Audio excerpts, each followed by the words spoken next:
So I want to say hello. I want to say welcome. This is a beautiful month of June. It's a nice sunny month.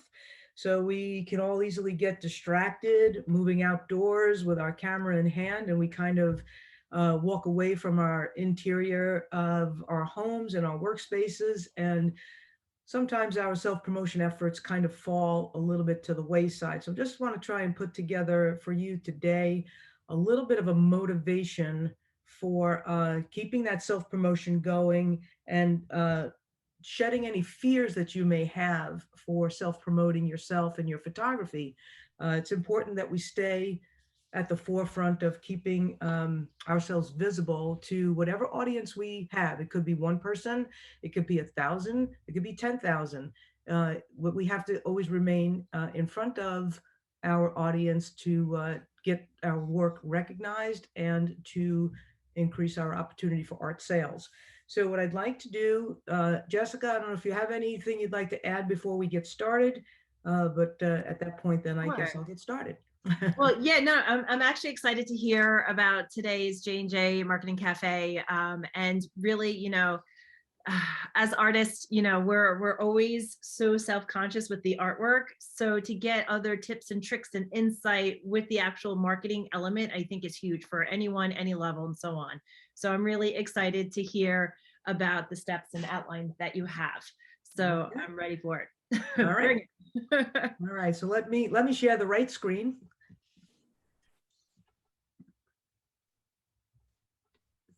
Can you guys see my screen? We're seeing a black screen. It How says, about this oh, one? there it goes. All We're good. right, here we go. Always a challenge for me. So today we're going to talk about shedding the fear of self-promotion.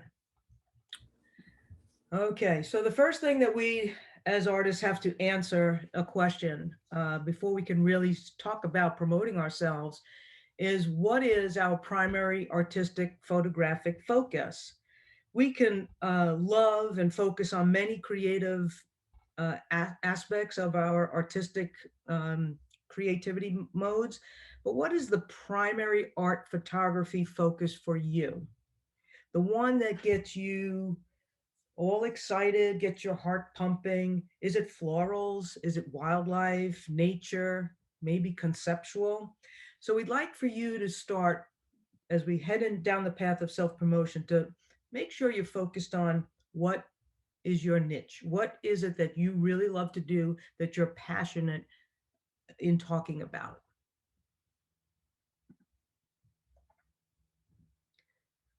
So as I just mentioned, you can love and focus on many creative artistic avenues, but what is your primary focus? The one that gets your heart pumping, that is your niche. That's where you want to put your focus for your self-promotion. So now that you've defined your niche, now what? What do we do from here? So we want to gravitate on social media to artists that excite you in that niche. What are they doing that excites you? So if your niche, let's say, is wildlife, I want to see you on social media and in other elements of promotion, other artists, what promotion that they do, gravitate towards them, get to know them, friend them, follow them, whatever is comfortable for you, and then try to start doing the steps that they're doing to bring your art a little bit more prominent in the cycle of promotion. So the first thing that you really have to do is take a look at their style, see if there's any coordination between your style and their style, and then what steps can you take to emulate another artist's business style. So the first thing that you want to do is you want to recognize that you're in business. If you're taking your precious time to promote yourself and your art in any way, then you are officially in business. It could be a side hustle, it could be your main business, but you are in business. The second thing that you may want to consider is getting a business coach to work with someone you trust and who you can meet with regularly to develop a promotional strategy. Now, we know that these J&J cafes are free. and they're great for bringing targeted ideas to you.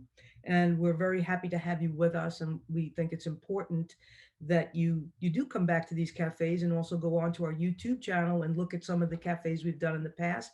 There's a lot of great information for getting that regular series of ideas that help you develop your promotional strategy.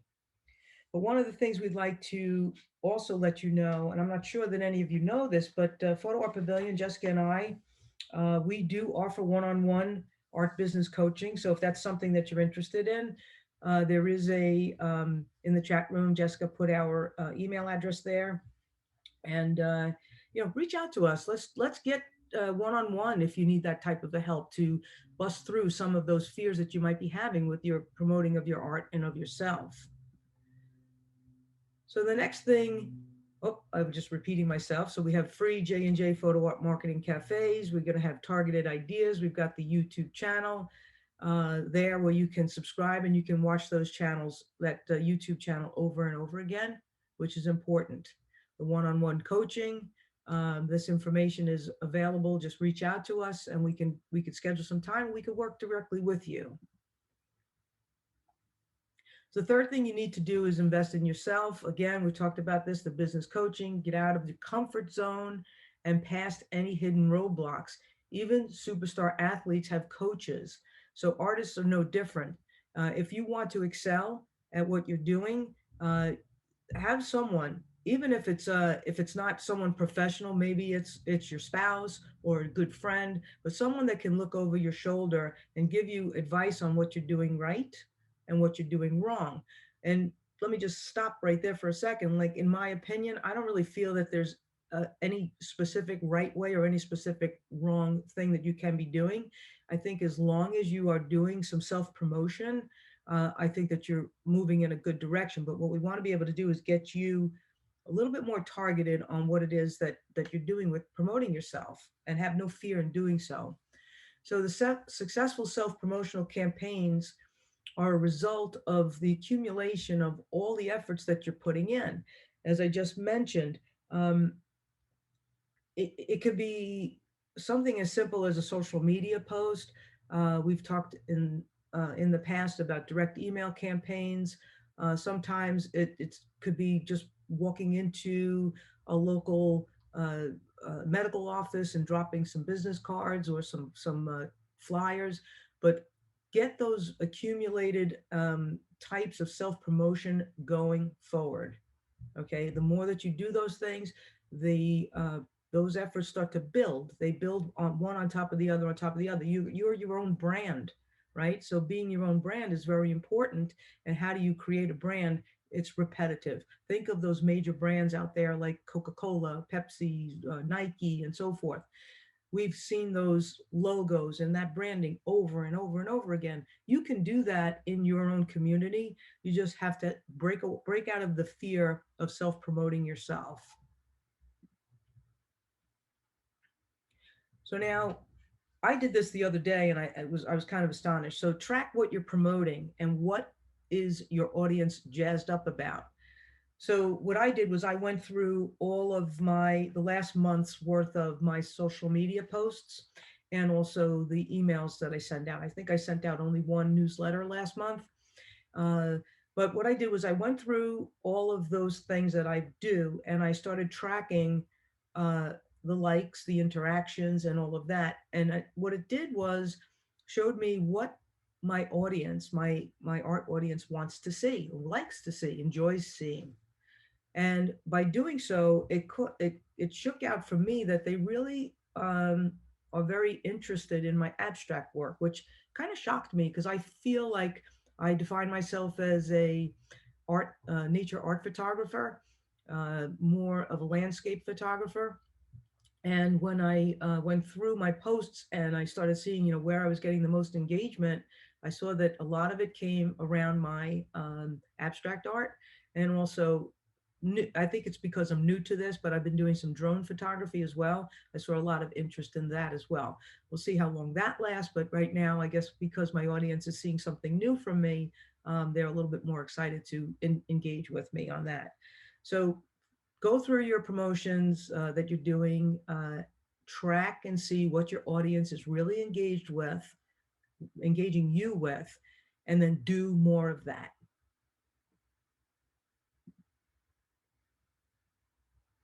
So you want to create the hype around things that are good, right? So you want to accelerate the things that are good that you're getting, that you think you're getting right, and you want to decelerate on the things that you're not really getting the right reaction to.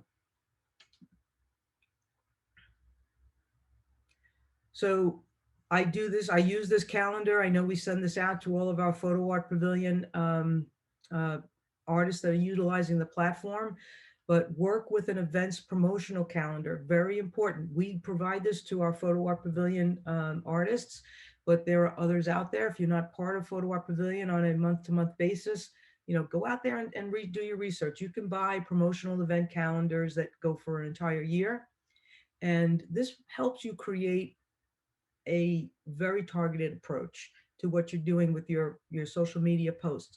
It's one thing to post your wins and your excitement of certain things that are going on in your photography world, but if you can kind of get into the same flow of what a lot of the other artists are doing. Remember, I said find out, take a look at artists that excite you, and follow what they're doing, and see how they're interacting with the social media world.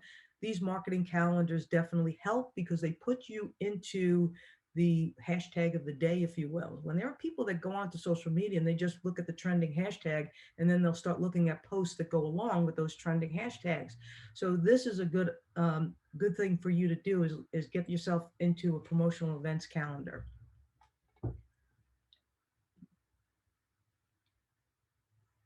So we're going to utilize these marketing tips and go from resisting self-promotion, right? Because there's a lot of you that are out there that are a little nervous about it. We're going to define that niche, that you really get excited about, what your art photography really speaks to you in your heart. We're going to develop a strategy, and the strategy is going to come from a couple of different sources. It's going to come from having a business coach associated with what you're doing, coming onto these J&J cafes each month, working with a promotional calendar, and then talking to friends and family or somebody that you trust in your art business circle to help you develop that strategy and put it on paper or put it on a week to week basis and start pushing it and just keep building, building, building. Because as I said earlier, the more you do your self promotion, the more you're building your brand, the more you're establishing your voice in the community of art, and the more recognizable your name, your art photography, and your style becomes prevalent in the marketplace. And that's really what we want you to get to. So I want to thank you for being with me today. I had a couple of glitches in my presentation. I do apologize, but I want to be able to open up the floor for um, any Q&A that you guys may have at this time. I'm sure there's probably a couple of questions out there. I think when it comes along the lines of um, how do I define my niche? So there's a couple of things that I had to go over and over and over and listen to and get some ideas on how I would do it for myself. And I think one of the things that I went back and did that made it a little bit easier for me was going over my past social media posts and looking at the engagement that I had. And when I came down and started to drill down on the amount of likes and engagement and in different areas of where it was coming from, it really did surprise me. And so now I have a new approach, target approach going into the next month. Moving into July, I have to kind of take a harder look at what I'm promoting and maybe decelerate on some things and accelerate on others. So it's kind of an interesting play for me. I thought that was pretty interesting as well. So now it almost kind of gives you a different motivation to go out and create that new genre of art. So really focusing and seeing things in more of an abstract way might entice you or create a little bit different shift in your passion or your niche. And I think that was really fascinating for you to be able to find out that abstracts Yeah, seem it to, was yeah, pretty keep interesting. people entertained. Yeah, because again, initially it's like define myself. Okay, so I'm going to define myself. I define myself as an art nature a photographer, Mhm. and okay, but I mean my abstracts are nature related, no doubt about it. But I was definitely getting much more engagement. So doing that, so I defined my niche initially as being, oh, I'm a landscape nature art photographer, and then I start circling back and saying, wait a minute, I'm getting much more engagement on my nature abstract work. So something for me to kind of put my brain around. And then, of course, I have always identified myself in photography as being in business. It started out as a side hustle for me, and now I'm making a living at it. It's something that I feel, if you don't have that, if you're not going to wear a business hat around your art photography, even if it's a side hustle, you have to, you're not going to have the great success. You have to be looking forward to where can I put my art, my best foot forward, and my art forward, get the most recognition, and help generate sales for myself, because that's really what you're doing this for. It's one thing nice to get a lot of likes and a lot of accolades, but it's even nicer to get the check at the end of the month. Okay, so I guess until next month, you guys have a great creative month, and keep those promotional efforts going. Definitely. Take care. Bye, everyone. Take Thanks, care, everybody. guys. Oh, new messages. Thank you. Thank you. You're very welcome, Steve. Bye-bye. Thank you very much. Very You're helpful welcome. information. Thank you. Have a good month. Thank you. You Thank too. you. Bye.